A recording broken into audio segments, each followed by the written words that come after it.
हरदोई के जिलाधिकारी मंगला प्रसाद सिंह ने नववर्ष 2025 में माह जनवरी से जून तक आयोजित होने वाले संपूर्ण समाधान कार्यक्रम की तिथियां निर्धारित करते हुए कहा कि जिन तहसीलों में संपूर्ण समाधान दिवस का आयोजन उनकी अध्यक्षता में किया जाएगा उसमें पुलिस अधीक्षक सहित सभी जनपद स्तरीय अधिकारियों द्वारा प्रतिभाग किया जाएगा। जिला अधिकारी ने बताया कि 4 जनवरी को तहसील सदर में संपूर्ण समाधान दिवस उनकी अध्यक्षता में, शाहबाद में सीडीओ और बिलग्राम में एसडीएम की अध्यक्षता में होगा। 18 जनवरी को शाहबाद में डीएम, संडीला में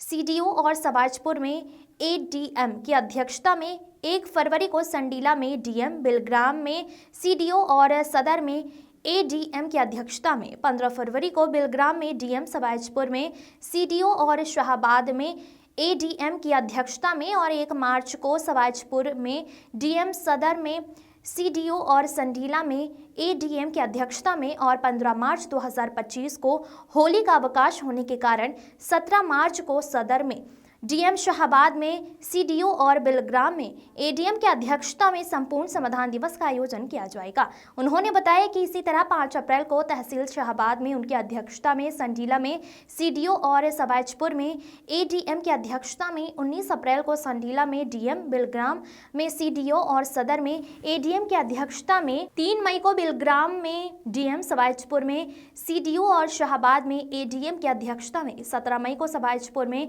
डीएम, सदर में सीडीओ और संडीला में एडीएम और 7 जून को होने वाले संपूर्ण समाधान दिवस के दिन बकरीद का अवकाश होने के कारण 9 जून को तहसील सदर में उनकी अध्यक्षता में, शाहबाद में सीडीओ और बिलग्राम में एडीएम की अध्यक्षता में और 21 जून को तहसील शाहबाद में उनकी अध्यक्षता में, संडीला में सीडीओ और सवाजपुर में एडीएम की अध्यक्षता में संपूर्ण समाधान दिवस का आयोजन किया जाएगा। जिलाधिकारी ने कहा कि उक्त सारणी में अंकित जनपद की नामित तहसीलों में सीडीओ और एडीएम की अध्यक्षता में और शेष तहसीलों में उप जिलाधिकारियों की अध्यक्षता में संपूर्ण समाधान दिवस का आयोजित किए जाएंगे, जिसमें तहसील स्तरीय समस्त अधिकारियों द्वारा प्रतिभाग किया जाएगा। हरदोई से अखिलेश सिंह की रिपोर्ट। जारी किए गए और लोगों को सर्दी से बचने के लिए क्या इंतजाम किए गए? वर्तमान में ठंड अब बढ़ रही है और जो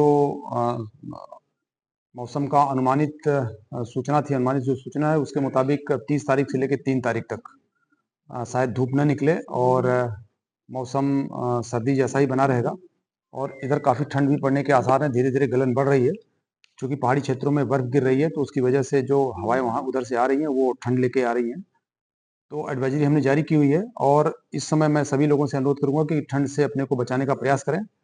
पूरे जनपद में इस समय लगभग 400 स्थानों पर अलाव भी जलाए जा रहे हैं और 15 रैन बसेरे भी हमारे विभिन्न तहसील क्षेत्रों में रोडवेज बस स्टैंड या रेलवे स्टेशन के पास बने हुए हैं। मैं सभी से अपील करूंगा कि अलाव अगर कहीं किसी को कोई असुविधा हो रही है तो सूचित कर सकता हमारे कंट्रोल रूम को अलाव के माध्यम से, और रैन बसेरों के माध्यम से हमारा ये प्रयास है कि किसी को भी ठंड न लगने पाए। साथ ही साथ अभी तक लगभग 50,000 के आसपास हम कंबल भी बांट चुके हैं जनपद में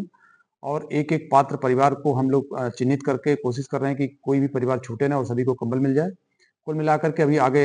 शीतकालीन वर्षा भी होगी जिसकी वजह से ठंडक और बढ़ सकती है। तो मैं सभी से अपील करूंगा कि ठंड से अपने परिवार के लोगों को, खासकर जो वृद्ध हैं, जो बच्चे हैं, उनको विशेष रूप से बचाने का प्रयास करें।